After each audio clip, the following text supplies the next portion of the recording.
They had called her backup from the moment she arrived at the forward operations base, a small, dusty outpost carved into the edge of a contested valley where the fighting had gone on for so long that the rocks themselves seemed to hum with memory. The platoon she was assigned to was lean, wiry, and worn down, men and women who had seen so much action that cynicism had replaced every trace of ceremony. When Captain Darius introduced her, his voice carried the dismissive weight of someone announcing an afterthought, "Specialist Mira Cade, assigned here until further orders, considered auxiliary." The words stuck like burrs to her uniform, auxiliary, backup, extra. She saw the sideways looks from the veterans as she dropped her duffel in the corner, saw the half-smiles that weren't friendly but weren't openly cruel either, just the smirks of people who had already decided she wouldn't matter.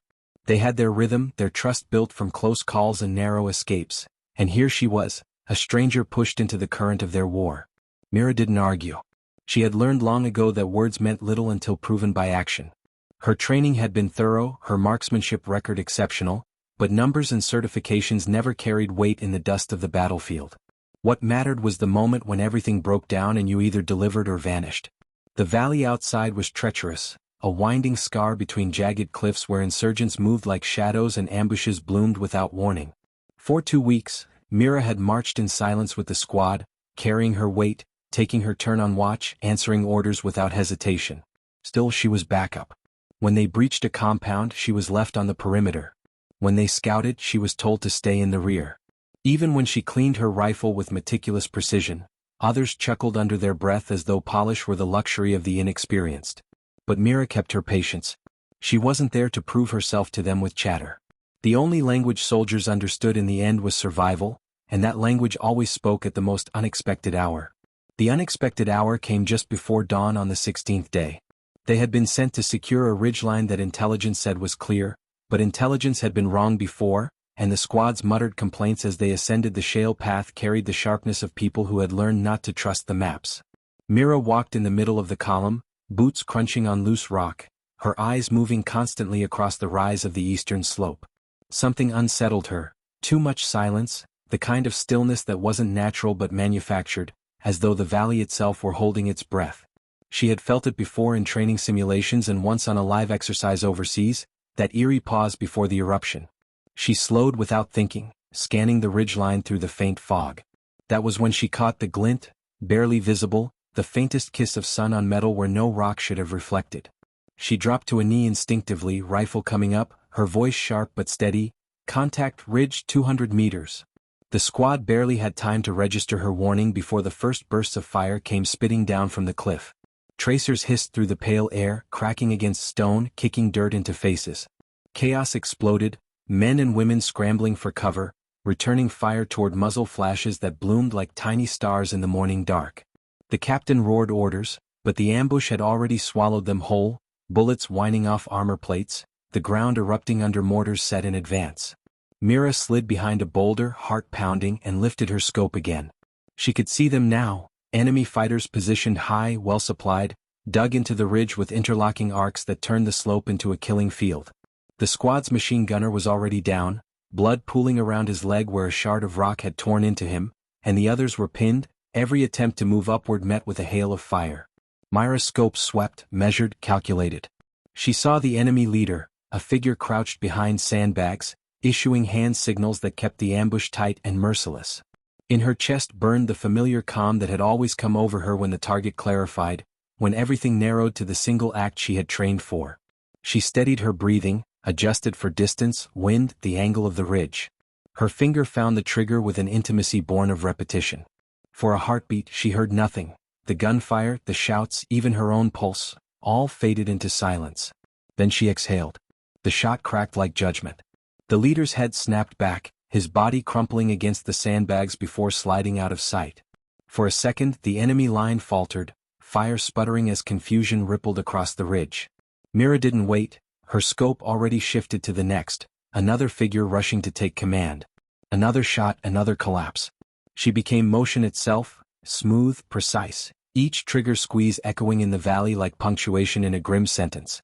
The squad around her noticed. The gunfire aimed at them slackened, the grip of the ambush loosening as the ridge lost its anchor. Captain Darius shouted for them to push forward, and with renewed fury they surged, grenades bursting against the enemy defenses, rifles barking in unison. But Mira kept firing, each bullet a blade cutting open the ambush until what had been a near massacre turned into a retreat. When the smoke began to clear and the ridge lay scattered with bodies and abandoned weapons, the squad dragged themselves up the slope, adrenaline still thrumming, disbelief etched on every soot-smeared face. Mira followed last, her rifle cooling in her hands, her breath slow, her heartbeat steady as if she had only been training on a range. The silence that followed victory was heavier than the silence before the fight. This one weighed with realization, with the sudden acknowledgement of what had just happened. Soldiers who had barely looked at her for 2 weeks now turned in quiet, reluctant awe, their eyes saying what their lips couldn't yet form. It was then, as the squad secured the ridge and began tending to their wounded, that the rumble of rotors swept over the valley. A command helicopter descended, blades whipping dust into choking clouds. From it emerged General Ariston himself, the commander who rarely set foot on forward ground but who now strode across the rocks with an expression carved from stone. He was there to inspect the aftermath of what intelligence had again failed to predict, and his gaze passed over the squad like a knife. He asked no greetings, gave no praise. His voice was iron when he demanded, "Who broke that ambush? Who scored the shots that turned this?"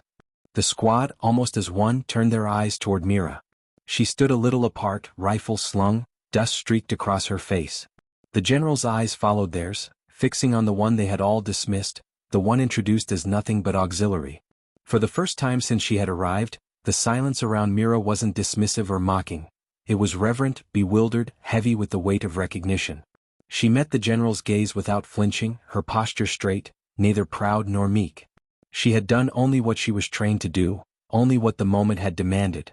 But she knew, as did everyone present, that the word backup would never again be attached to her name. The ride back to the forward base was subdued, the kind of quiet that followed not only exhaustion but also the rearranging of perception. Mira sat wedged between Corporal Hennick, who had once muttered that she should be left behind if things went bad, and Private Lorne, who had joked that she was more suited for desk work than patrols. Neither man looked at her now, and yet their bodies leaned ever so slightly away, as though they weren't sure whether to regard her as one of them or as something sharper, unfamiliar, and therefore intimidating. She kept her gaze fixed on the landscape rushing past the transport's slatted windows, the endless ridges, the pale haze of smoke clinging to the valley like a reluctant ghost, the scorched remnants of conflict written across the earth. She didn't seek validation, she didn't crave their admiration. What she wanted was simple and always had been: to serve well, to prove that skill and readiness mattered more than reputations built on camaraderie alone. Still, she felt the change in the air. The squad no longer dismissed her presence. Their silence wasn't dismissal, it was recalibration. When they arrived at the base, the general was already there, seated in the command tent surrounded by maps, advisors, and the scent of burned coffee. General Ariston was not a man given to praise. His reputation as a stone-faced tactician was nearly mythic among the ranks. Yet the moment the squad filed in, dust-caked and heavy-eyed, his gaze went immediately to Mira. The silence of his pause was louder than any commendation, and then, with the brevity of someone who understood the value of words, he said, "You." That single syllable froze the room. Mira straightened, waiting. "Report," the general ordered. And so she did, clear, precise, recounting the glint of metal, the recognition of threat, the decision, the shots, the collapse of enemy command. Her voice carried no embellishment. She spoke as though reciting logistics, and when she finished, the general gave one slow nod. "Effective," he said before turning to his officers. The meeting moved on to strategy, losses, next maneuvers, as though he had not just elevated an unknown soldier into a name spoken in a room where few names were ever remembered. That night, the barracks held a different weight. The squad, once dismissive, tried to navigate the new reality. Sergeant Darius approached first, his tone gruff but edged with sincerity. "You've got eyes like radar, specialist. Couldn't have held that ridge without you." Others followed in their own awkward ways, an offer of extra rations from Lorne, a nod of acknowledgement from Hennick, who hadn't nodded at anyone in years. But Mira didn't bask in it. She received their gestures with polite efficiency, offering nothing more than a small smile or a clipped thanks before returning to cleaning her rifle. The truth was she knew their respect, though genuine now, was fickle. Soldiers respected results, and results had to be proven again and again. One shot did not redefine a career. She understood that the war, relentless and grinding, would soon demand another moment of reckoning, and in that moment she would either confirm or dissolve this fragile new regard. The next mission came sooner than anyone expected. Intelligence had traced the ambushers back to a fortified cave network deeper in the mountains. The general himself wanted it cleared, not left to fester into another entrenched stronghold. The squad was tasked with recon, to mark points for artillery and sabotage supply caches. It sounded straightforward, but in war straightforward was a word soaked with irony. Mira prepared in silence, double-checking gear, memorizing maps, rehearsing contingencies in her mind. The others glanced at her now not as an afterthought but as a variable they didn't quite know how to categorize. Was she their equal? Their ace in the hole? Or a reminder that one person's precision could outshine collective experience? Whatever they decided, they kept their distance, respectful but wary as though proximity might reveal their own shortcomings. The approach to the cave network was brutal. The path wound upward through narrow gorges where echoes betrayed every movement. Twice they had to freeze as patrols passed, boots crunching mere meters from where they crouched in the shadows. Mira kept her breathing steady, her hands still on her rifle, eyes tracking every possible exit. When they finally reached vantage over the cave mouth, dusk was falling, painting the mountains in bruised colors. The enemy had fortified well, tripwires, guard posts, supply crates stacked like walls, and fighters moving with the kind of discipline that suggested professional training. This was no ragtag band, this was an organized cell. Darius whispered orders, teams breaking off to mark positions, but Myra's scope was already up, cataloging every guard, every pattern of movement, every weakness.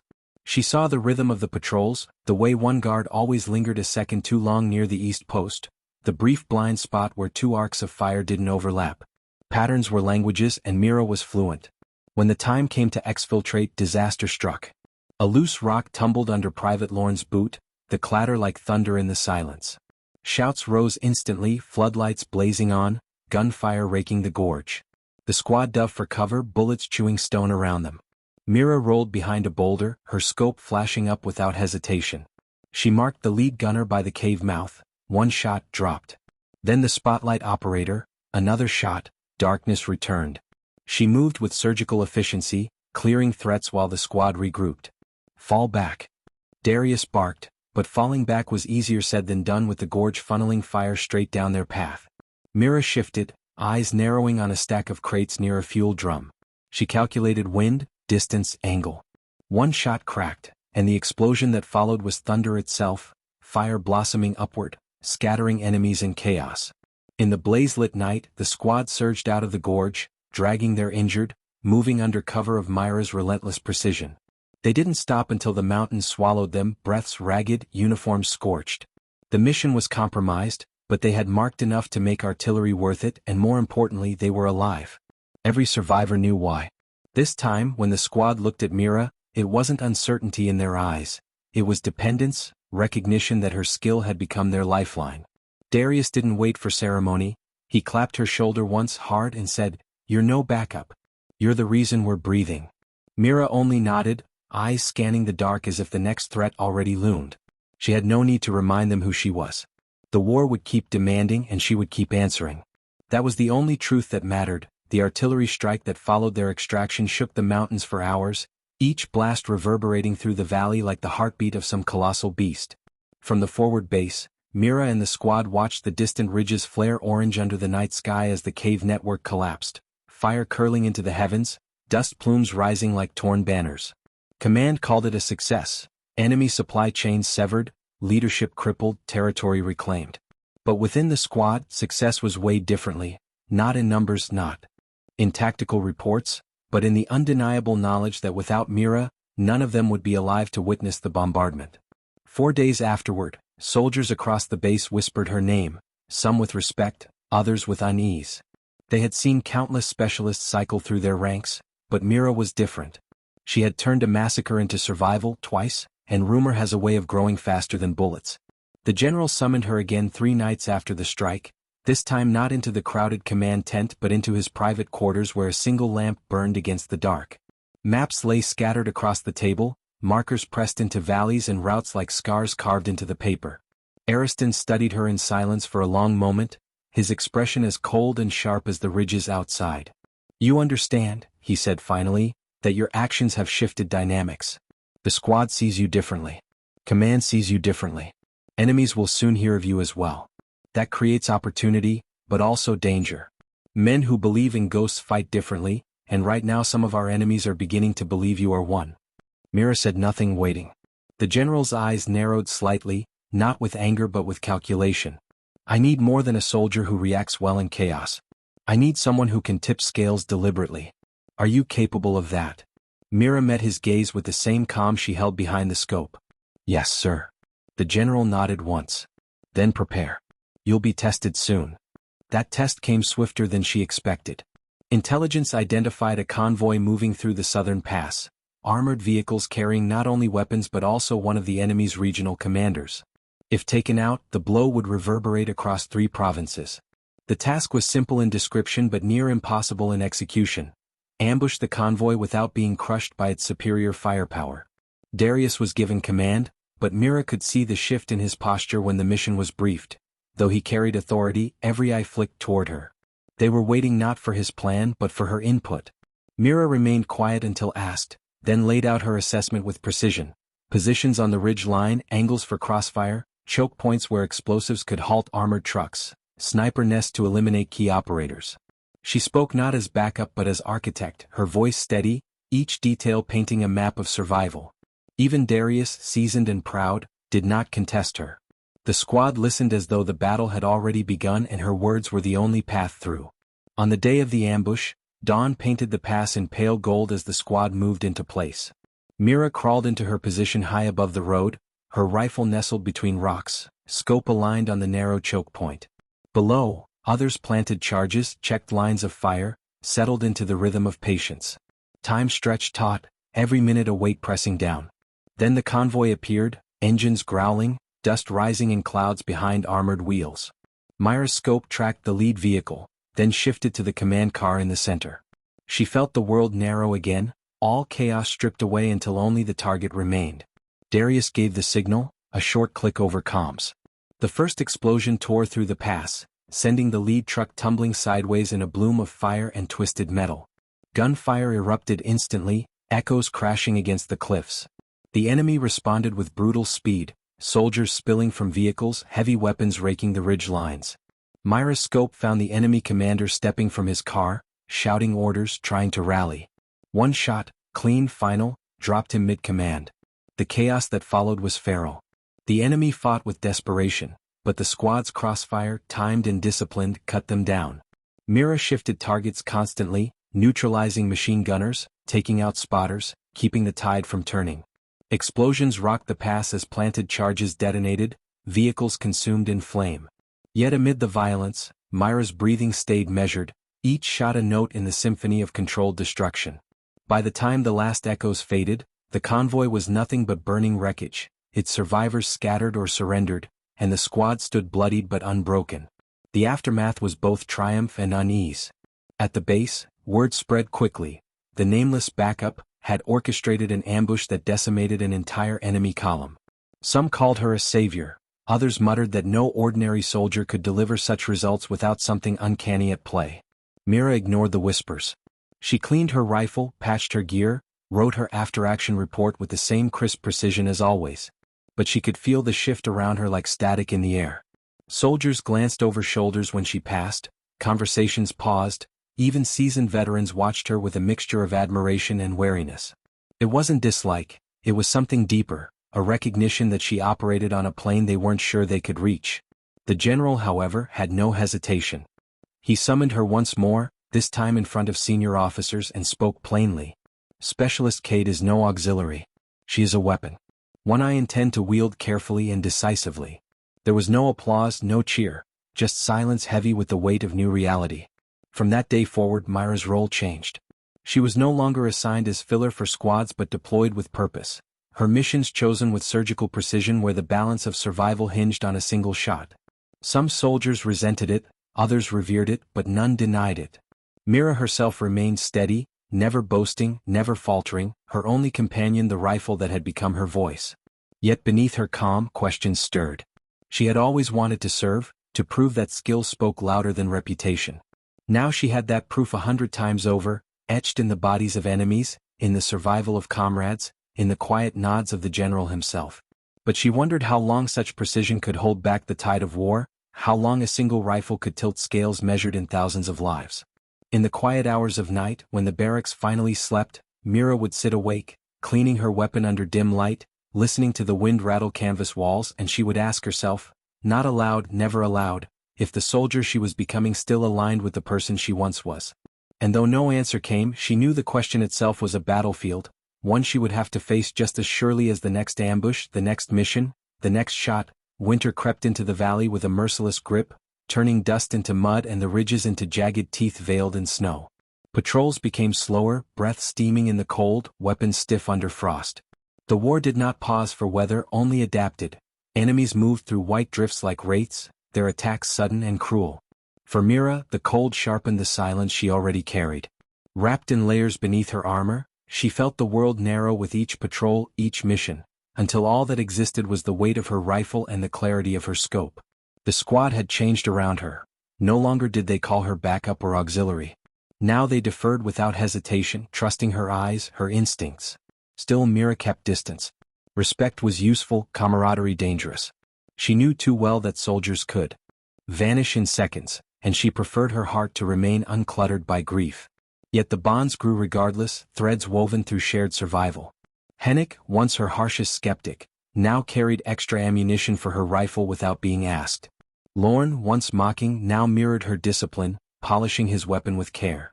Even Darius, proud and unyielding, consulted her before making tactical calls. Mira let the change happen but never softened her core. She was a blade, and blades dulled when too many hands handled them. One mission etched itself into every soldier's memory that winter. The general had identified an enemy radio hub deep within the mountains, a communications center hidden in a frozen gorge that coordinated strikes across the region. Without it, the enemy's operations would unravel, but reaching it required threading through narrow passes where avalanches were as deadly as bullets. Mira studied maps, tracing paths with gloved fingers, calculating vantage points where she could cover the squad. When the day came, the sky was bruised gray, snow falling in thick silence. They moved as shadows, boots crunching softly, breath fogging before vanishing into cold air. Hours passed in tense silence until the gorge opened, revealing the hub, a cluster of antennas jutting from snow-slick rocks, lights glowing faintly against the white. Guards paced in heavy coats, rifles slung, their breath visible in the bitter air. The squad fanned out, ready to plant charges, but it was Myra's scope that first caught movement higher on the slope. Enemy lookouts, rifles trained, already waiting. "Snipers above," she whispered into comms, and before the squad could react, the first shot rang out. Snow exploded near Darius's feet, forcing him into cover. Mira responded instantly, her rifle barking, the enemy lookout tumbling backward in a spray of red. More fire followed, the gorge erupting into chaos, echoes rolling off stone walls. The squad scrambled, planting charges while Mira picked off threats one by one. Her shots were steady despite the freezing wind biting at her cheeks, her hands numb inside gloves. When an enemy heavy gun opened from a bunker, pinning them down, Mira shifted aim to the fuel drums stacked beside it. Her shot sparked fire that bloomed into an inferno, the bunker consumed in flame. The squad surged forward, planting the final charges, and Mira covered them with relentless precision. When the last detonation shook the gorge, antennas snapping like brittle bones, the squad retreated under cover of smoke and falling snow. Back at the base, the mission was hailed as flawless. Yet Mira carried something heavier from it, not pride, not relief, but the memory of the silence before the first shot. She had felt it again, that unnatural stillness, the pause that told her danger crouched unseen. She wondered if she was beginning to sense patterns others couldn't, or if her instincts had simply sharpened from repetition. Either way, it set her apart even further. The squad respected her more deeply than ever, but their glances now carried something else, dependence mixed with unease. It was as if they wondered whether she was still one of them, or whether she had become something colder, something forged into steel beyond their reach. Mira ignored their stares, but alone in her bunk at night, she lay awake, rifle close at hand, and thought about what the general had said, that men who believed in ghosts fought differently. Was she becoming a ghost to her own comrades? The answer began to reveal itself during a larger operation in early spring. The general assembled multiple squads for a coordinated strike against an enemy fortress nestled at the border. It was a sprawling compound, heavily armed, a symbol of defiance. Destroying it would fracture enemy morale across the region. Myra's squad was tasked with infiltration, sneaking through sewer tunnels beneath the fortress, planting charges and opening gates for the assaulting force. The tunnels were narrow, foul with stagnant water, their walls slick with moss. Soldiers gagged, muttered curses, but Mira moved without complaint, her mind locked on the mission. When they emerged within the fortress's shadow, everything unraveled. The enemy had anticipated them, mines rigged at exits, ambushers waiting. Explosions thundered, flames roaring down corridors, splitting the squad in chaos. Darius barked for retreat, but retreat was blocked. Hennick went down with shrapnel in his chest, Lorne screaming as he tried to drag him. Myra's scope snapped up in the dim corridor, catching enemy shapes rushing in. She fired, each shot echoing like finality in the confined space, holding them back long enough for the squad to regroup. Blood filled the water, the air thick with smoke and iron.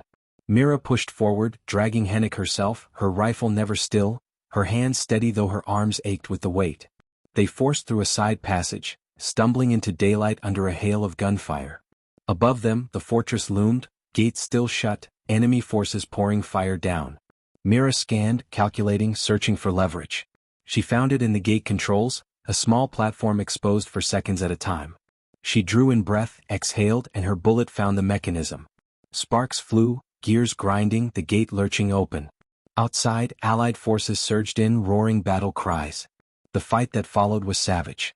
Mira barely remembered the sequence: gunfire, shouts, the clash of steel and stone.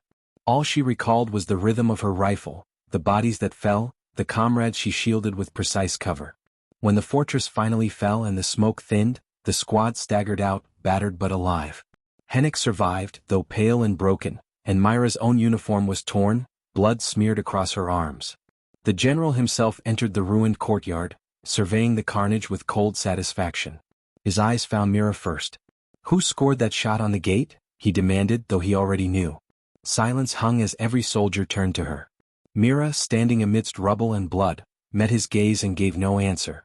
She didn't need to. The truth was etched in every survivor's face, in every glance that weighed her not as backup, not even as comrade, but as the fulcrum upon which the battle had turned. That night, the fortress burned behind them, a beacon of victory. Yet Mira felt no triumph. Sitting alone on a crumbled wall, she watched flames lick the night sky and wondered if she was still Mira Cade, soldier, or if she had become only the rifle in her hands. War demanded not just her skill but her very self, consuming her piece by piece. And though she remained calm, composed, the quiet question gnawed at her. When the war finally ended, would anything human remain, or would she have become only the echo of a single command: "Who scored that shot?" Spring bled into summer, and with it came no respite. The war seemed endless, each victory birthing another battle, each stronghold destroyed uncovering yet another nest of resistance. Mira carried on, her presence now a fixture in the whispers of the base. Soldiers spoke her name with awe and unease, stories of her precision spreading faster than truth itself. Some said she could see through stone, others that she never missed, still others that she had ice instead of blood in her veins. Mira ignored the myths, but she could not ignore how they shaped the world around her. New recruits looked at her as though she were a legend, veterans eyed her with a mixture of respect and distance, and even officers treated her with the careful regard one gives a weapon kept cocked and ready. Within her squad, things had changed more deeply. Hennick, scarred from his wound, followed her quietly like a shadow, speaking less but watching her every move. Lorne, once careless, now sought her approval in silence, his eyes flicking to her whenever decisions pressed. Darius, though still outwardly the leader, no longer commanded with unchallenged authority. His tone when addressing Mira carried weight, as if every word was measured against her unspoken judgment. The general knew this too, and he did not shy from using it. When the enemy began rallying in the northern highlands, gathering forces to retake lost ground, Ariston tasked Myra's squad with a mission that stretched the limits of possibility. Intelligence suggested the enemy's new commander, ruthless and cunning, had fortified a mountain citadel, a fortress carved into stone, supplied through hidden routes, defended by high vantage and layers of artillery. It was more than a base, it was a symbol, and symbols kept wars alive. Ariston's orders were blunt: infiltrate, cripple, and if possible, eliminate the commander himself. Mira studied the maps late into the night, eyes tracing the impossible angles, the choke points, the artillery arcs. Others would have called it suicidal. Mira called it necessary. She marked possible sniper nests, potential approaches cloaked by terrain, and most importantly, the one angle where the commander was likely to expose himself in confidence. The approach was grueling. 4 days the squad climbed through jagged ridges, carrying gear across terrain that punished every step. They moved only at night, hiding by day, subsisting on ration packs that froze solid before thawing in their hands. The air grew thinner, each breath shallow, lungs burning as though inhaling fire. Yet Mira pressed forward, her rifle a constant weight across her back, her eyes scanning always, calculating, memorizing. When they finally reached vantage over the citadel, exhaustion pressed hard against every soldier, but the sight erased hesitation. The fortress rose like a scar against the mountain, walls of stone and steel, watchtowers bristling with weapons. Searchlights cut through the dark, sweeping across slopes like blades of light. It seemed impenetrable. Mira lay prone in the snow, scope lifted, studying. She noted guard rotations, arcs of fire, blind spots. She watched the commander himself emerge briefly onto a balcony, confident, surveying his domain with the arrogance of a man who believed himself untouchable. Mira saw the angle, the timing, the possibility. It was enough. Darius whispered orders, teams splitting to plant charges near supply caches, others preparing diversions. Mira remained on the ridge, her scope fixed on the balcony. Hours passed, the cold sinking into her bones, but she did not move, her breath controlled, her heart steady. The enemy commander returned again, gesturing to aides, his coat flaring in the wind. Mira adjusted for distance, for wind cutting through the mountain pass, for the thin air that could skew trajectory. She exhaled, the world narrowing until only the target remained. Her fingers squeezed, the rifle cracked, and across the gulf of stone the commander fell without sound, his body collapsing against the railing before vanishing from sight. For an instant, silence claimed the fortress. Then chaos erupted, shouts, alarms, searchlights spinning wildly, gunfire spraying into shadows. But the shot had already shifted the battle's rhythm. The squad detonated charges, explosions tearing through supply caches, fire climbing the stone walls. Enemy forces scrambled in disarray, their command severed, their morale broken. The squad withdrew under heavy fire, bullets sparking off rocks, mortars pounding the slopes. Mira moved in silence, covering their retreat with shots that cut down pursuers, her body moving through exhaustion as though it no longer belonged to her. They descended through darkness, carrying wounded, stumbling through snow, but they lived. At dawn, the citadel behind them still burned, smoke curling into the pale sky. The mission, impossible on paper, had been carved into reality by her single bullet. Back at base, the reaction was immediate. Officers spoke her name with reverence, the general himself acknowledging her shot as decisive. But Mira felt none of their triumph. She cleaned her rifle in silence, the smell of oil mixing with faint traces of smoke still clinging to her clothes. Around her, soldiers celebrated, slapping backs, raising cups. She remained apart, staring at the weapon in her hands as though it had become something more than steel and wood, something alive, something consuming. She remembered the commander's fall, the way chaos bloomed instantly, and she wondered how much of war was truly fought by armies and how much by single moments, single shots. The weight of that thought pressed heavier than any rifle. The myths about her grew wilder. Some said she could see the future, others that she carried death itself in her gaze. To Mira it was nonsense, but she understood its utility. Fear was a weapon, and if enemies hesitated, believing a ghost watched them, then survival tilted in her favor. Yet she also understood the cost.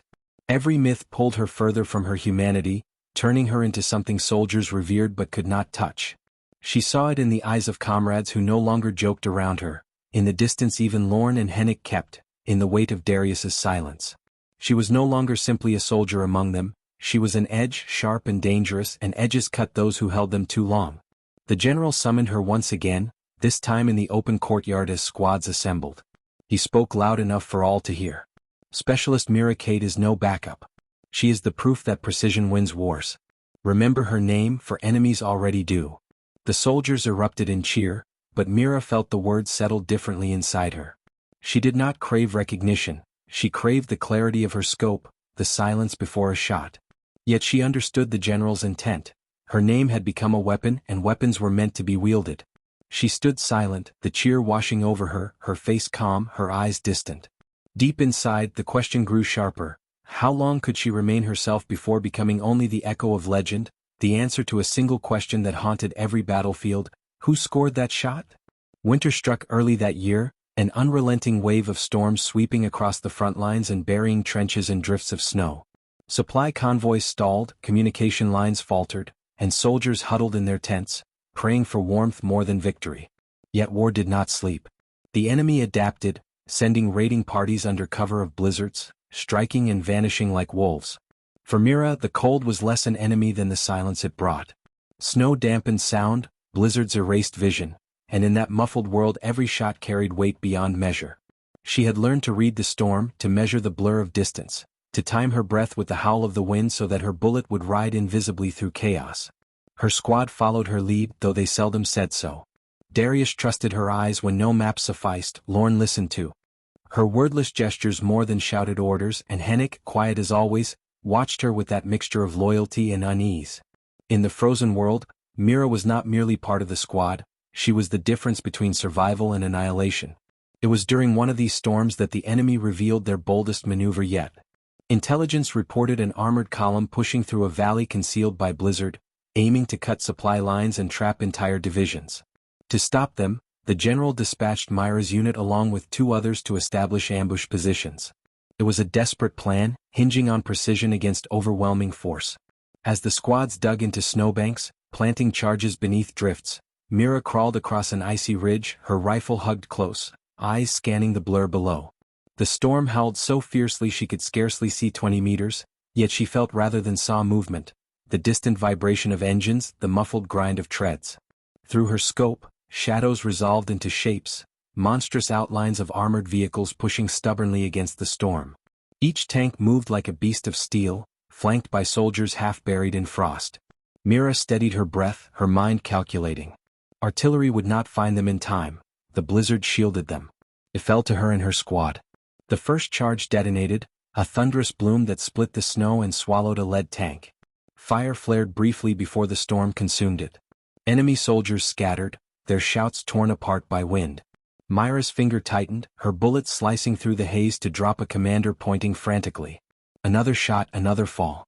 She was the storm's hidden voice, unseen, untraceable, and yet devastating. The squad unleashed their ambush, detonating charges, hurling grenades, cutting into the armored column with ferocity. But the enemy pressed on, their sheer numbers pushing against resistance. A second tank broke through, turrets sweeping blindly. Mira shifted, her scope locking on the faint glow of a viewport. She exhaled, squeezed, and glass shattered. The tank lurched, veering off course, crushing its own infantry. The momentum shifted, the ambush holding longer than any dared imagine. Hours later, when silence finally reclaimed the valley, the wreckage lay half buried in snow, enemy survivors retreating into white nothingness. Mira lowered her rifle slowly, muscles stiff from cold, her breath a fog that seemed heavier than air. Around her, soldiers emerged from drifts like ghosts, exhausted but alive. They had stopped what could have been a disaster. Yet even in victory, unease lingered. Darius approached, his face lined by frost and fatigue. He looked at Mira with something caught between admiration and fear. "Without you," he said, "we'd be buried here with them." Mira said nothing, only cleaned the frost from her scope. She had no answer because the truth gnawed at her. Victory had become a measure of her shots, not of armies. Back at base, General Ariston convened a council. Officers argued strategy, debated supply lines, but when Mira entered, silence rippled through the room. Ariston gestured toward her. "You all saw the reports. One soldier turned the valley. Not backup. Not accident. Precision. We must adapt." His words hung heavy. Mira stood there, shoulders squared, her expression unreadable. She did not want to be a symbol, but she had no choice. Every mission sharpened her legend, every kill etched deeper into soldiers' minds. She began to wonder if the general saw her as a person at all, or merely as a tool forged perfectly for war. Her squad felt the weight too.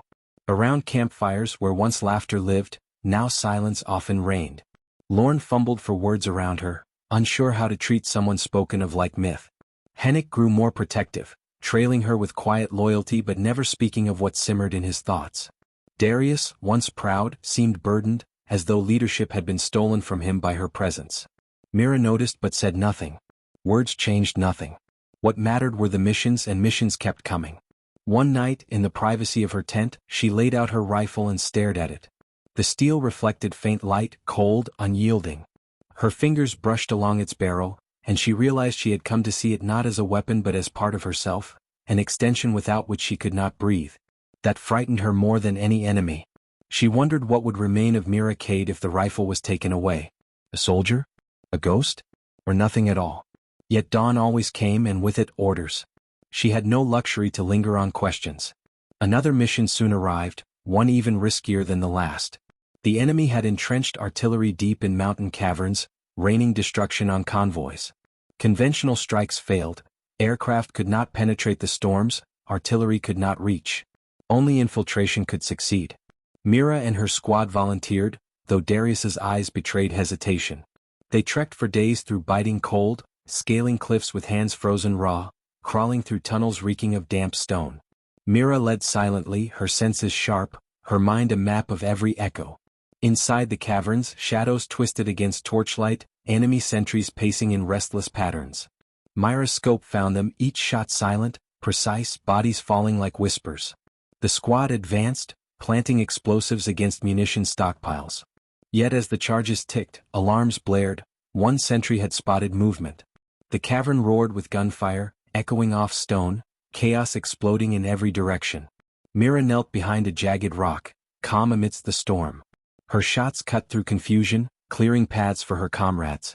Darius shouted orders, Lorne dragged wounded, Hennick shielded with unflinching resolve.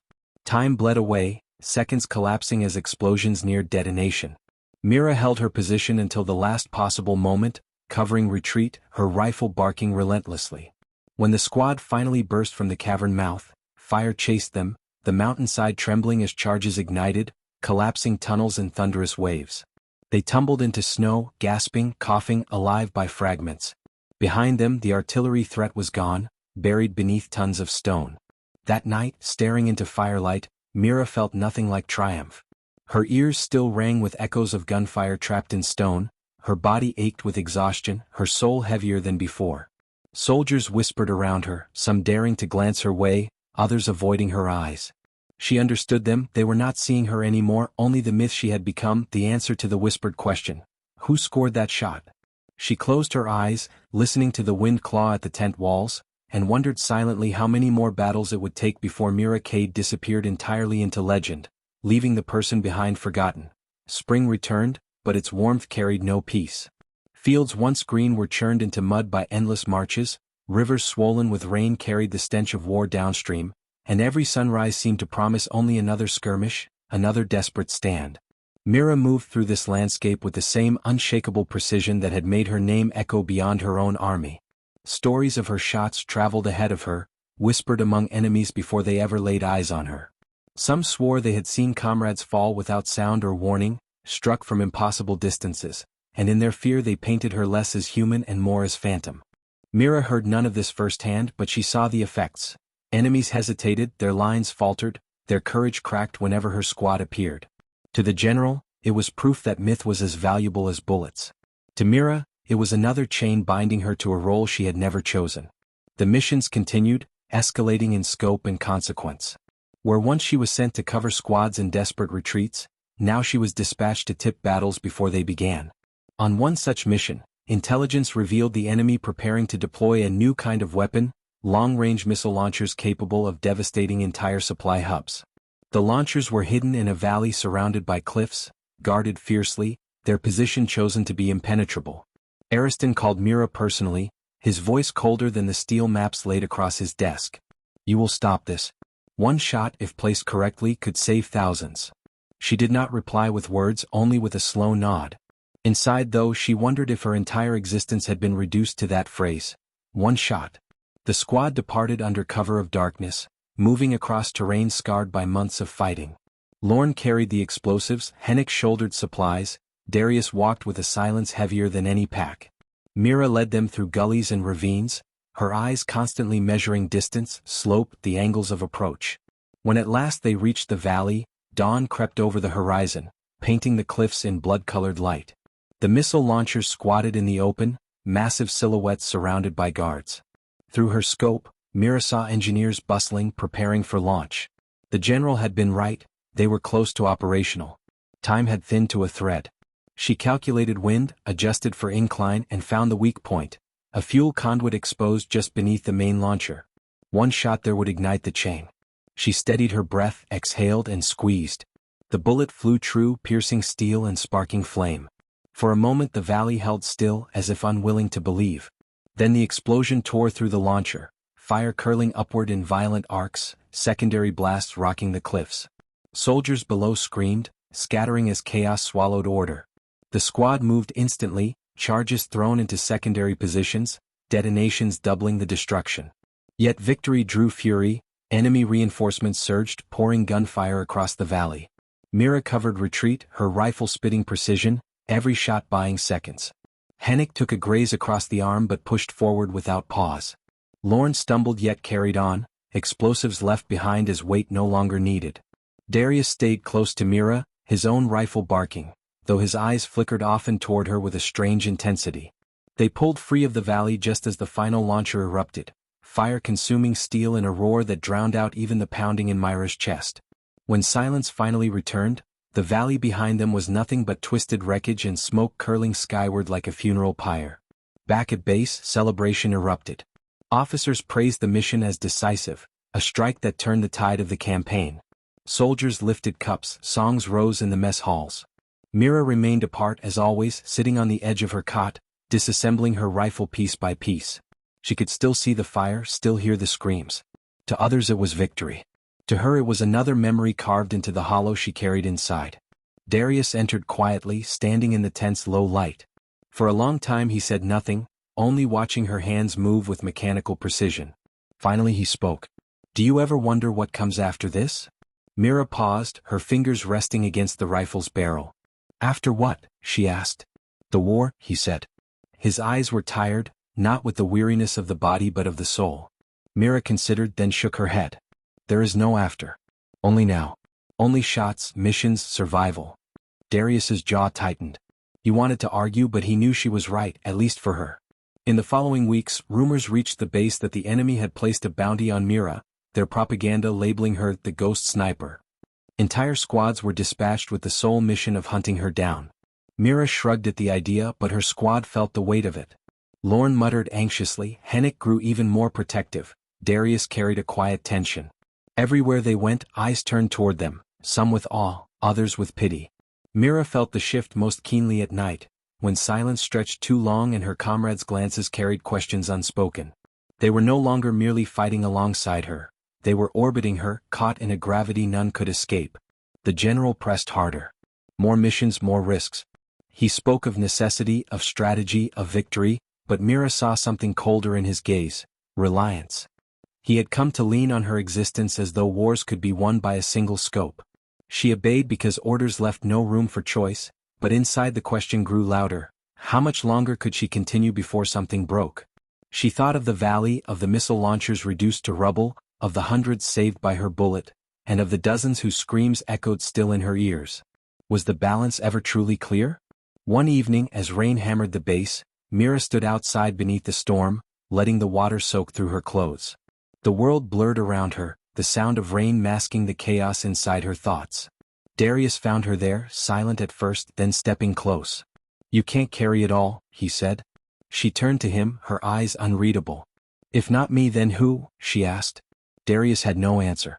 The storm raged on, and for once Mira felt small, not myth, not weapon, just a woman standing in the rain, trying to remember who she had been before the question was ever asked. Who scored that shot? When the storm cleared, new orders awaited. The enemy had fortified their capital, their last bastion, a fortress city bristling with defenses. The war's climax loomed, and all eyes turned toward Mira once again. The general summoned her privately, his voice heavy with finality. "This is where it ends. And you will be the one to end it." Mira listened, silent, her mind steady, though inside a whisper rose like a ghost. At what cost? The march to the capital was unlike any campaign before. Columns of soldiers stretched for miles, engines groaned, supply lines rattled, and the sky itself seemed bruised with smoke. The enemy's fortress city rose ahead, a wall of steel and concrete carved with gun emplacements, towers bristling with artillery, banners fluttering defiantly despite the inevitability pressing down upon them. For weeks, intelligence had warned that this final stronghold would demand sacrifices beyond measure. Yet every briefing, every whispered plan, every map marked with red circles led to the same conclusion. It would fall only if Mira Cade made the first decisive strike. Soldiers no longer asked who would open the gate, they assumed. They no longer asked who would silence the command tower, they assumed. They no longer asked who could see through chaos and place the shot that mattered. They assumed. Mira heard none of their words, but she felt their eyes. Each glance pressed another stone into the weight she carried. Her squad moved with her as shadows, silent, each step sharpened by months of war. Darius's face was carved with lines of responsibility, his gaze steady but weary. Lorne carried explosives again, his hands trembling slightly though his jaw clenched hard against fear. Hennick, scarred yet unbroken, walked nearest Mira, his loyalty unspoken but fierce. Together they crept toward the city's outer defenses, weaving through trenches dug into earth blackened by fire. The night hummed with anticipation, the kind that makes skin crawl and hearts pound. Through her scope, Mira studied the fortress, its walls, its towers, its lights cutting across no man's land like blades. Then she saw it, the enemy's command tower, high and exposed for signals to transmit across the battlefield. There, according to intelligence, the enemy general directed the defense. One shot, Ariston had said, could unravel their lines. One shot could open the city. The assault began at dawn, a roar of artillery shaking the ground, waves of soldiers charging across mud. Mira lay prone atop a shattered building, her rifle aligned with the command tower. Around her, explosions painted the world red and black, the screams of men and machines merging into a single chorus. She blocked it all out, focusing only on the tower. Figures darted within, silhouettes blurred by distance and smoke. Then he appeared, the enemy general, standing tall, barking orders, confident within his stronghold. Mira adjusted for distance, wind, heat shimmer rising from burning wreckage. Her breath slowed. Time stretched thin. She exhaled and fired. The bullet flew true, slicing through chaos, striking the general cleanly. He staggered, fell, and the command tower erupted with confusion. Radios crackled with silence, orders stuttered, soldiers faltered mid-charge. In that heartbeat, the fortress wavered. The Allied army surged, pressing the gap. Explosives breached the outer wall, squads poured inside, the fortress that had seemed eternal now cracking under the weight of disorder. Mira reloaded calmly, picking off officers who tried to rally, sniping machine gunners before they could pin down advancing troops. Each shot guided momentum, carving paths invisible to all but her. Around her, her squad fought with relentless determination. Darius directing, Lorne planting charges beneath barricades, Hennick shielding with unyielding resolve. The battle became a storm and Mira its silent center. Hours bled together. The city burned street by street, towers collapsing, barricades reduced to rubble. Mira's rifle spoke until the barrel seared hot, her shoulder bruised raw from recoil. She scarcely noticed. Only when silence began to creep into the city's heart did she lower her weapon and breathe. The fortress had fallen. Enemy soldiers surrendered in droves, weapons clattering onto stone. Flags were torn down, replaced by silence heavier than victory. The war, though not officially ended, had lost its spine. Mira stood on the ruined walls, the smoke curling around her, and for the first time she felt the world pause, not with expectation, not with fear, but with finality. The general himself arrived days later, striding through streets still littered with ash. Soldiers lined the avenues, cheering, their voices hoarse yet triumphant. Ariston stopped before Mira, his eyes fixed on her with a mixture of pride and calculation. He raised his voice so all could hear. Who scored the shot that toppled their fortress? Who silenced the general who thought himself untouchable? Specialist Mira Cade. The cheer that erupted shook the air, but Mira felt no triumph. The sound rolled over her, distant, muffled, as though she were listening from beneath water. She stood still, her rifle slung across her back, her face unreadable. To the world she was a hero, the ghost sniper, the answer to every question. To herself she was simply tired, her soul worn thin by every shot fired, every name erased by her bullets. In the weeks that followed, the war's end was written in treaties, in signatures on paper, in generals shaking hands across tables. Mira was invited to ceremonies, her name etched into reports, medals pinned onto her chest. She accepted them in silence, each one feeling heavier than the rifle she carried. Soldiers saluted her in corridors, recruits stared as if at legend, officers lowered their voices when she passed. She had become more than soldier, more than myth. She had become symbol. Yet with every salute, every whispered story, Mira felt herself retreat further from the woman she had once been. Her squad dispersed slowly. Lorne left first, his nerves frayed, returning to whatever life he could rebuild. Hennick lingered, unwilling to leave her side, until finally he too was reassigned, though not without a promise to return if ever she called. Darius was the last.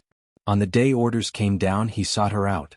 They stood together on the edge of the ruined city, smoke still rising faintly in the distance. "You know," he said quietly, "wars end, Mira.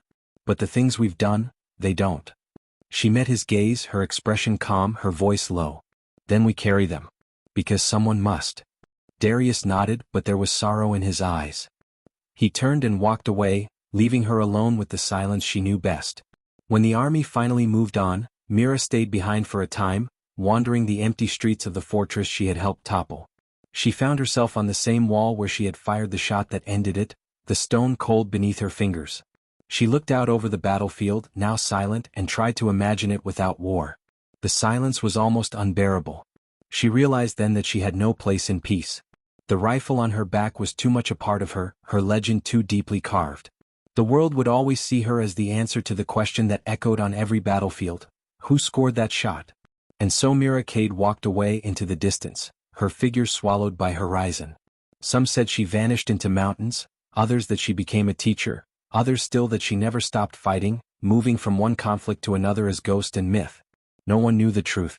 Perhaps even Mira herself did not.